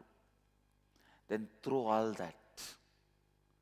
Say, I will not project all this anymore. I will not empower all this anymore. I will not repeat words or actions which shows these parts. And same way, write an essay about your inner identity. What do you think as you, feel as you? Many things your outer identity will reject in that. You will say, I am a frightened guy. So many ideas you will be having. I am a coward, I run away and all that. But your outer identity suddenly will tell, no, it is not the case. Many times we won the game. Many times we showed courage. Please understand. Aligning of both identities will literally end up in no identity.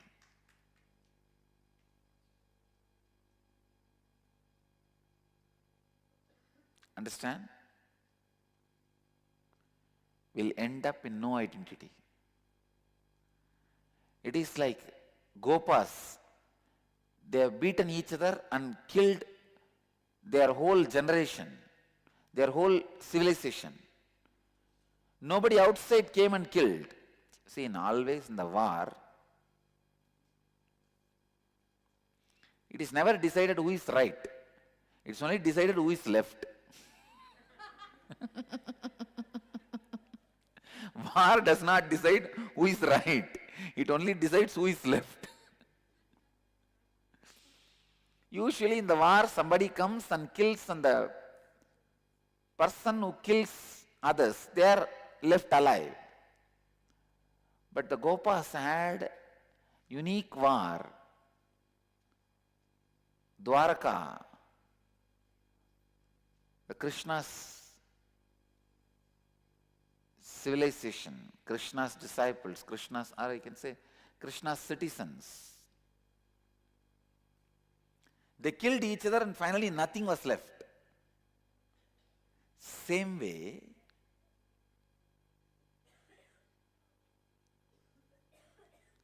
drop whatever complaint your inner identity does about outer identity. Drop whatever complaint your outer identity has about inner identity. This is the assignment now you need to do.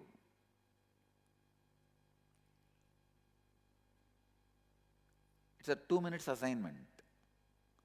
After that, I will give you another one elaborate work.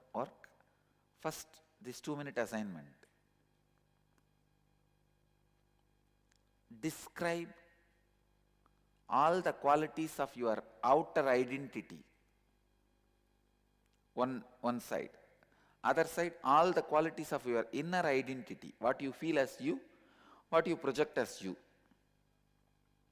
Like a quality, one by one, you write. Then we will have a fight between these two. Whatever this one does not want in him, remove. Whatever that one does not want in him, remove. Then finally, there will be few qualities both want in each other. When you align, identity will disappear. You will live that easy-going life. What is easy-going life? Not having any weight while you do all your life. That's all. Not having any weight while you live your life. Not having either fear or worry or weight or anxiety. When all this is not there, naturally you are not there, then who is there? Because you always identified yourself only with all these things. When I became enlightened, first thing I felt is, oh God, I am lost. Whom I used to remember as me is not there anymore.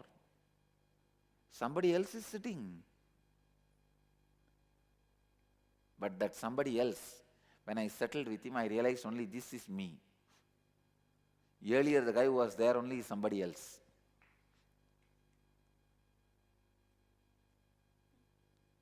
Let's do this assignment.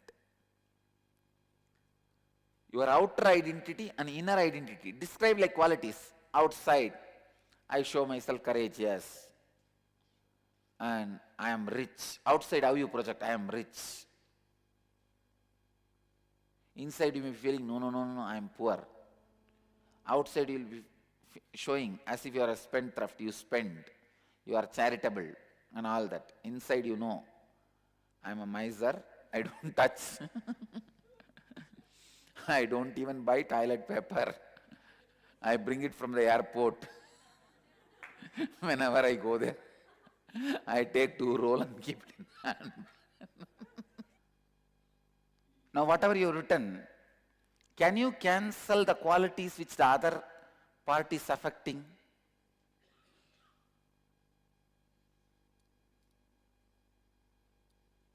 See, if there is something in inner identity which outer identity does not like or does not reflect, cancel that.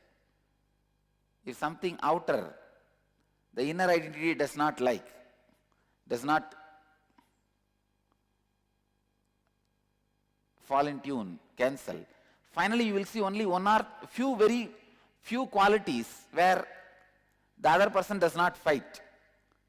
When you start living those few, you will just live without identity. Means in easiness.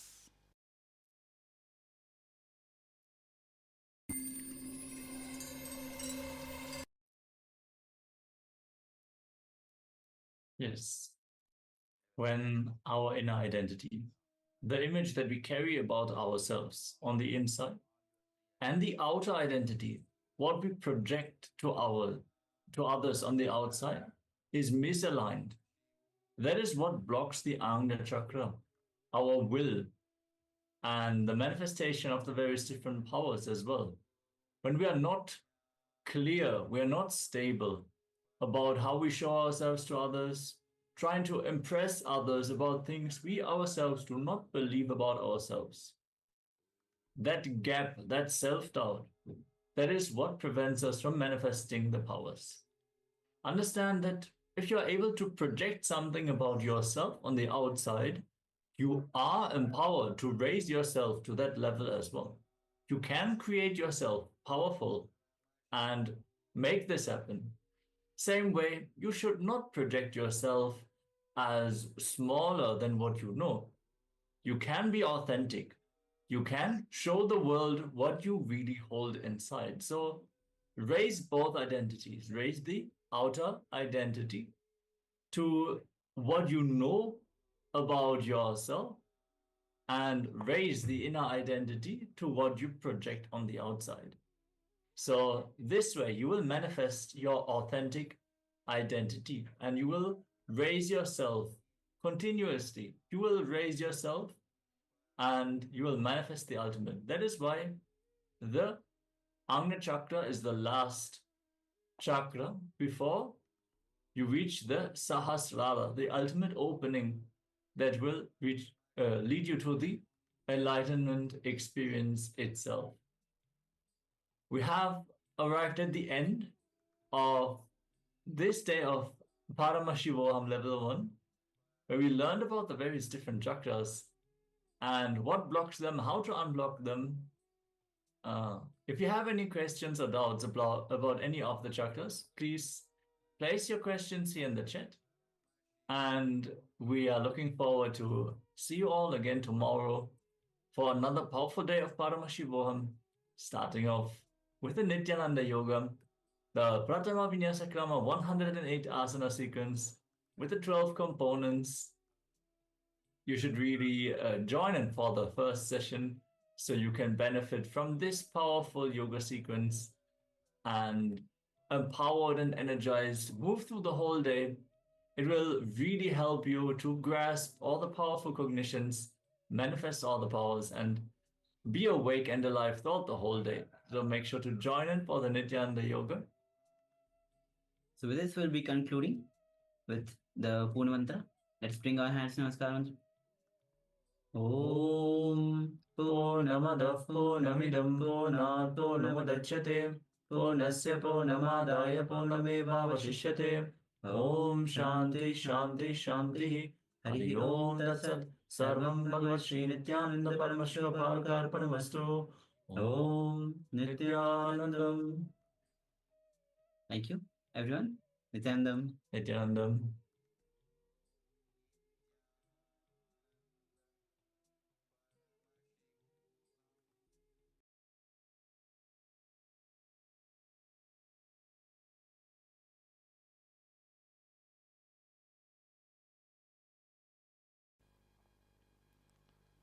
Let us start. Now we will work on the crown center.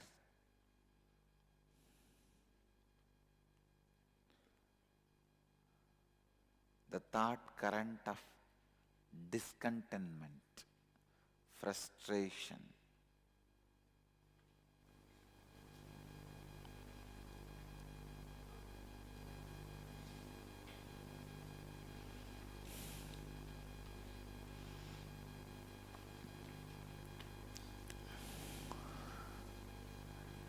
When you lack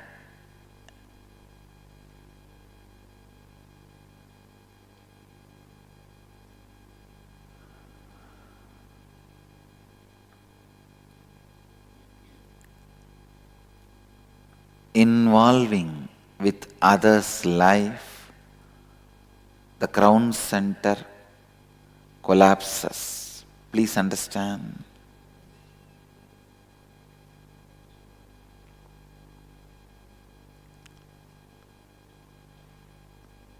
If you make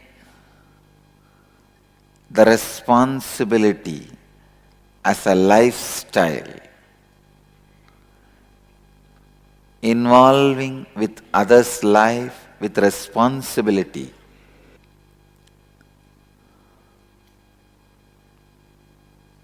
the only way you can awaken the crown center, once your crown center is awakened, you live like a god. The only way your crown center is awakened is by living the fourth fundamental truth about living enlightenment, enriching yourself and others continuously. What I mean by the word enriching is you taking responsibility with integrity and authenticity that you are committed to continuously enriching, making difference to yourself and to others.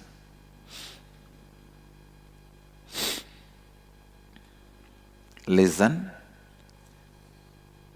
You taking responsibility with integrity and authenticity that you are committed to continuously enriching, making a difference to yourself and to others. Enriching is your commitment to the possibility of living yourself and life around you in a space of expansion and completion. Enriching is your commitment to the possibility of living a life of enlightenment. See, when you learn to enrich yourself and others, you live a life of solution, not of problems. A Chandala lives only with problems. A Brahmana lives only with solutions.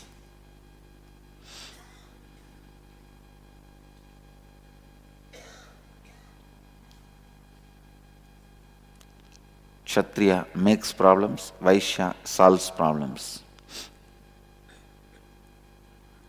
But even Vaishya and Kshatriya does not have solution. They take it only from Brahmana.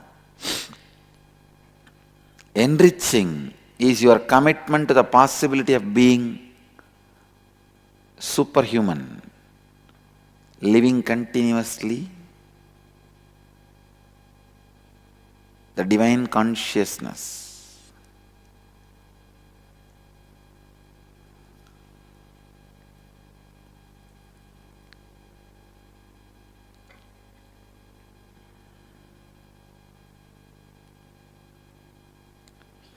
Do not give up on yourself and give up on others. That is the secret of enriching. Understand? Don't give up on you and don't give up on others. The master key to practice enriching you and others is don't give up on yourself.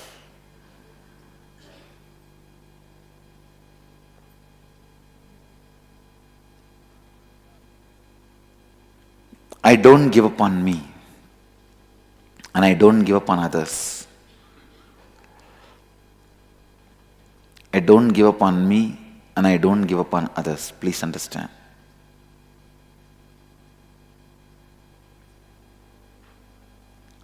How strongly you are going to remind yourself not to give up on you and others, that is going to make the success of your life, and that is going to keep your crown center alive, Sahasrara alive.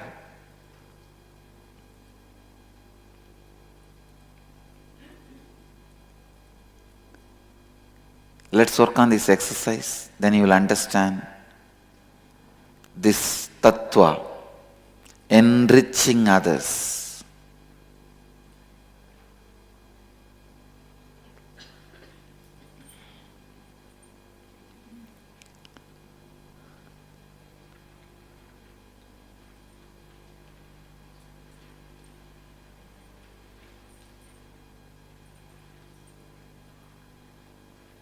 Make a list of all aspects of your life that you are not satisfied or happy about it.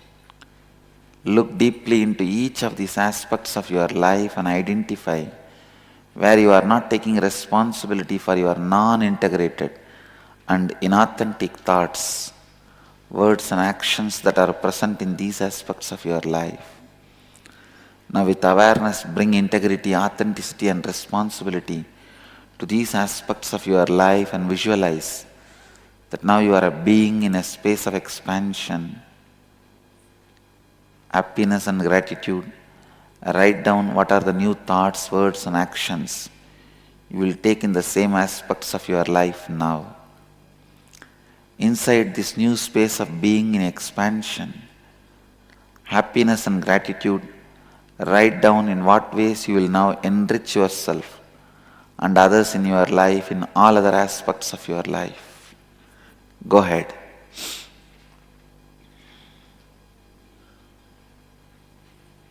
Sahasrara collapses when you are not satisfied, you are not happy with your life.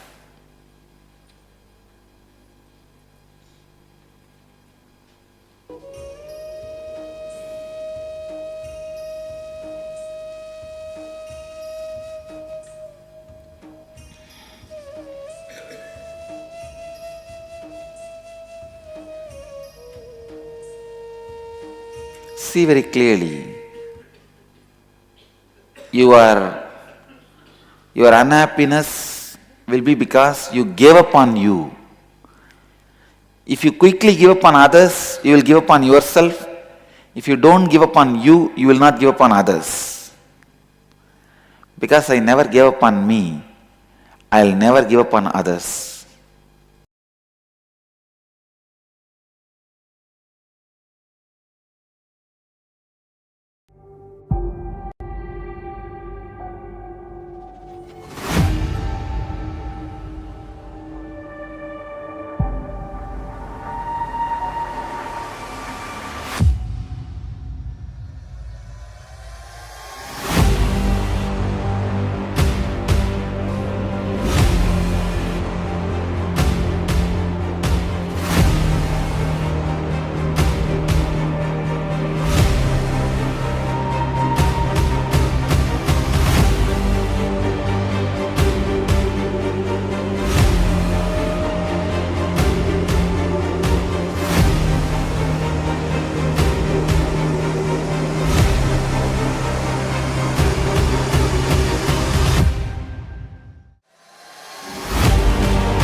you.